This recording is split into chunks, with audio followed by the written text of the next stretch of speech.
Magandang oras mga kababayan, mga ka-Golden Boy. Marcoleta na karma na. Eto, pinagbawalan na makalabas ng bansa. Meron ng hold departure order kay Marcoleta kasama yung kanyang kaibigang Mike Defensor. Mike Defensor, yung kaibigan niya na DDS din. Kaya ito na, sabi ng karamihan, iniisa-isa daw sila ginigiba.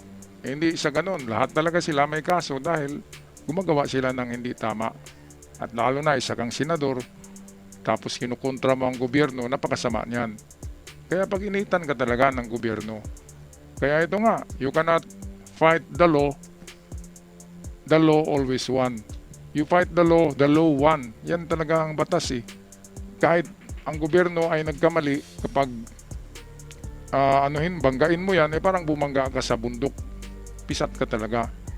Kaya go with the flow. Ito yung kasabihan ng mga army na just go with the flow. Huwag mong banggain yung tidal wave, yung tsunami, hindi mo kaya yun. Kaya maghintay ng panahon.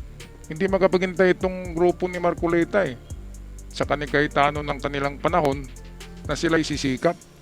Sinushortcut nila Mana talaga sa pinagmanahan nila na nakulong na rin.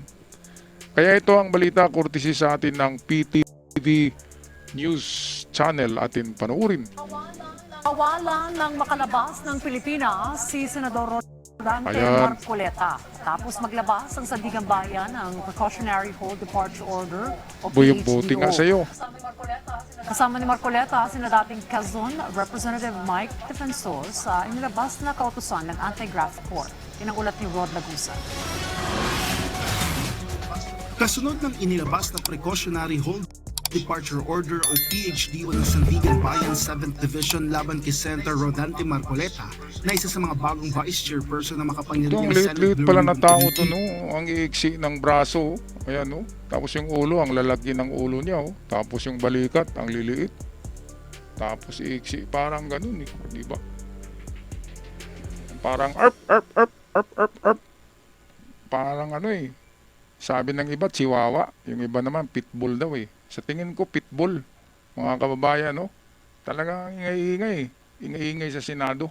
Hindi pa muna nagbigay ng pahayag ang senador dito nang tanungin ng mga mamamayag. Sa susunod na yan, boss. Pagbibigyan mo kayo. Ayun, kita nyo yung kamera, nasa taas ang kamera Kasi maliit lang pala na tao yan, nasa 5'2" ang height niyan. O 5 yata, nakatakong kaya naging 5'2".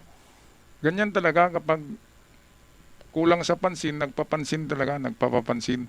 Akala niya siya lang ang abogado sa Senado Akala niya siya lang yung marunong. Grabe na tao to. At matatapos na rin ang nito. Matatapos na rin yung kanyang pamayagpag. Dahil kulong to sigurado. Una nang sinabi ni Marcoleta sa kanya naging privilege speech noong May 25 na kayang-kaya siyang kulong. Dito rin sa bulwagang ito, somebody said, sometimes you need to bend the law. Ayun, Sometimes pinaringgan you si need to Irwin bend the law. Tulfo To be able to please the people.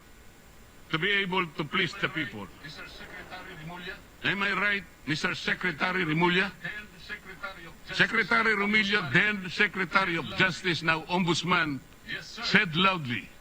So pwede na nang Yes, sir. lahat. So pwede na nang baluktutin. Lahat. Naku, Kagaya ng nagsabi. pamabaluktot Ikaw na yung ginawa nila. namamaluktot, pati si Cayetano, kaya nga kumukulubot yung mukha mo Ginagamitan na lang yan ng filter para medyo kukunti yung kulubot. Grabe itong magsalita talaga, ang baho ng bibig nito, Mga ka-good news. Sino bang fans ni Marcoleta dyan? Hands up. Kung hindi lang to naninira ng gobyerno, dapat yung sinisiraan niya, dapat yung titirahin niya ay yung mga katulad ng problema natin ngayon na pagtaas ng presyo ng langis. Dapat ang tirahin niya ay mga kumpanya ng langis, hindi yung gobyerno. Hindi ang gobyerno natin, hindi makagalaw dahil palaging may ganito bangayan sa Senado. Ito ang problema ng Pilipinas. Sa ibang bansa, gera na yung pinag-usapan budget na para sa gera, tayo. Pinag-usapan nila kung paano sila maging presidente, paano maging presidente yung VP Sara nila, paano manalo, paano nila matalo tong minority senate. Ay naku, grabe ang Senado, siniswelduhan ng taong bayan para gagawa ng magandang batas para sa ikabubuti ng bansa, pero ang nangyari, personalan sila yung nag-away-away, personalan yung gusto nila na sila yung makaupo para makontrol nila ang gobyerno. Grabe. Balik tayo dito sa PTV4. Binigyang din ni Marcoleta na pwede siyang maaresto pero hindi anya sila mananalo. Kasama niya sa inilabas na PHDO si dating Quezon City Representative Mike Defensor, Aricitel Viray at Joseph Espiritu. Naharap sa reklamong plunder, paglabag sa Presidential Decree No. 46 o pagtanggap ng regalo at indirect bribery sila Marcoleta, Defensor at dalawang iba pa sa Office of the Ombudsman kaugnay ng umunay 75 million pesos na campaign donation. Kinumpirma naman ni Bureau of Immigration spokesperson Dana Sandoval na walang record ng pag-alis sa bansa ang apat. Ito'y kasunod na rin ng inilabas na PHDO ng Sandigan Bayan. Sa naging ex parte application ng Office of the Ombudsman, iginiit nito na flight risk si Marcoleta at iba pa. Kasama sa mga ibinigay na rason ng ahensya ay may financial capacity si Marcoleta para makalabas ng bansa at non-bailable ang reklamo laban sa kanya. Kasunod na rin ang hindi nito pagdeklara na naturang halaga sa kanyang salin. Okay, so non-bailable pala. Kaya pwedeng tatakas si Marcoleta dyan. Non-bailable eh. Plunder, non-bailable. Kaya nga merong departure, hold order ang DOJ para kay Marcoleta at kay Mike Defensor. Congressman pala tong si Mike Defensor eh. Akala ko ay hindi to congressman. Kaya meron din siyang kasong plunder. Mga ka-Good News Daily TV, anong masasabi niyo dito sa eto na, nakaharap na sa malaking problema si Marcoleta at unti-unti nang yung kulubot niya sa mukha ay unti-unti nang dumami. Mga kababayan, pag-i-comment sa ating comment section. Ako magpapaalam na, maraming salamat sa lahat. Love and peace, not war.